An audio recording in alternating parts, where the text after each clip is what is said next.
Next, I have the honor of inducting my brother Greg as a builder, athlete. There's a lot of other adjectives we can throw in there, but we'll keep it like that. Greg started his illustrious career basically with hockey as a goaltender. 1962, he started his sports career at the age of 16 as a goalie with the New Victoria Eagles. But one thing I want to mention, and this was the style of the times, he was in the nets without a mask. And that was standard. Nobody, but to be in the nets, and I'd be at the games, I saw pucks going through his hair and he's ducking the pucks and nothing to it, didn't matter at all. A few teeth missing here and there, but that was okay. You just keep going the next game. 1965-66, an all-star at Xavier College. 1967, played with the Straight Pirates. 1968, won the Nova Scotia title playing for King's College in Halifax. And Greg continued to play senior hockey with Glace Bay Miners and the Northside Franklins. But just to add to the factor about the mask, at that time he decided it's time to get a mask. Nobody had a mask, they didn't know what it was. To go into a sports store, they wouldn't have it. So Greg, his own creative mind, went up and saw a doctor and said, I want to get a mask. The doctor's thinking Halloween or what's going on here? It's okay. Put the sock over his face, got the cast that you put on a broken arm or something, and built a mask.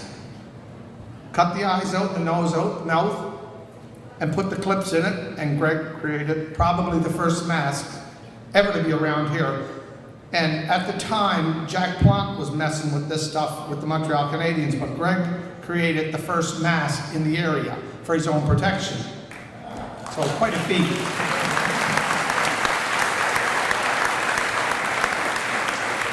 And shortly after that, my father was in Winnipeg, and he finally found a mask.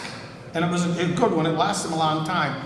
He didn't have it on straight, and Billy Mucky, who's sitting over there, bent it right on the bar right here. So thank God he had the mask on, but I remember the bend in the bar from Billy's slap shot.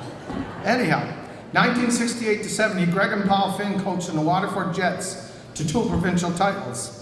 This was the first NSHA hockey title in the town of New Waterford, and it was accomplished again, as we mentioned before, without a rink.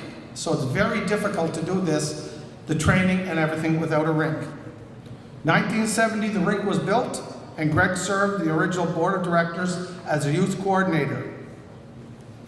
As a head coach for New Waterford Minor Hockey, Greg brought in the NHL Fundamentals in Action, FIA, as it's called, to New Waterford. Greg instructed at the Challenger and the Caper hockey schools. For several summers, Greg and my brother Mike, who's here tonight, along with Vladislav Tretiak and Sasha Tishnik, ran Goldie schools throughout the Atlantic provinces. And I think they drank a little bit of vodka, just a bit with them afterwards, just a touch. We won't go too much into that. 1974, Greg was a member of the Scotchtown Sabres, and they went on to win a Nova Scotia Intermediate title. He was selected MVP in the playoffs for that championship. Greg continued to play hockey for 20 years of intermediate and senior hockey with the legendary Cavaliers. He and his brother Mike, our brother Mike, backstopped the Cavaliers to the Nova Scotia title in 1984. And the winning coach happened to be another brother, Terry. But it goes on a little farther than that with the legendary Cavaliers, and I have to bring this up because they had epic battles with the Port Hood Bees. Nothing, she was a battle from one day to the next. Anyhow, with the battles that went on, one day as it took place, Greg was in the nets and they were drilling him, popping the pucks in everywhere. So he goes out. Said, put Michael in. Michael's a goaltender too. Michael's in the nets. They're drilling pucks by Michael like crazy too.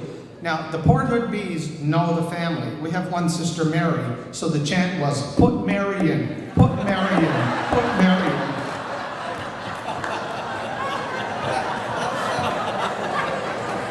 And Greg, in all his kindness, left them a bucket of pucks that night. I won't tell you where the pucks went or how they went, but he did.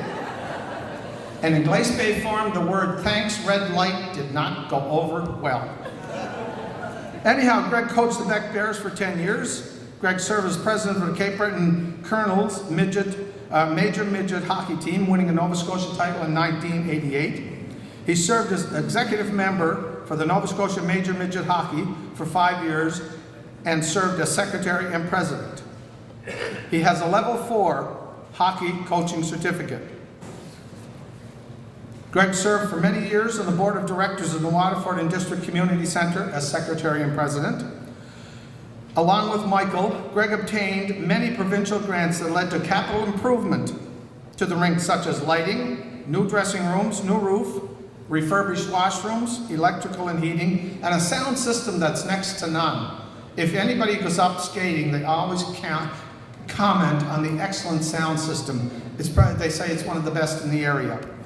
Greg played senior soccer for several years and coached at the junior and senior high level for Breton Educational Centre.